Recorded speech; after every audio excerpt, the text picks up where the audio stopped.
Hey everyone, today we're going to look into internet censorship. Internet censorship is basically controlling or manipulating the internet and its access. In many cases, the government plays a huge role in taking control. This can be good, but sometimes it also carries negative effects. That is the case with censorship in Cuba. The Cuban government controls what their citizens can access on the internet. They do this with software received from China, as they do the exact same thing with their citizens. They block certain IP addresses from being accessed and also restrict the browsing of IP addresses from within their country. A way this positively impacts their society is by filtering out all the fake news or blocking sites that are harmful.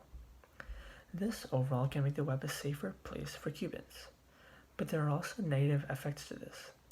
The Cuban government blocks any criticism on their government from being accessed and also other pieces of writing that give multiple views. These multiple views are often against the government's views. Many journalists and authors have been arrested for expressing their views. It restricts freedom of speech and forces one view onto many people. Recently, one journalist and two news reporters were put in jail for expressing their thoughts. On record, it was put that they were arrested for going against the head of state. Another negative impact is that in order to discourage browsing, the rates are much higher for international browsing. The intranet inside of Cuba is already expensive.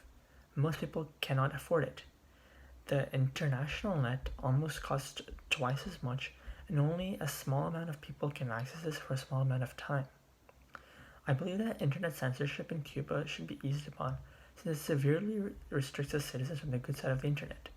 They are not completely free to research their interests.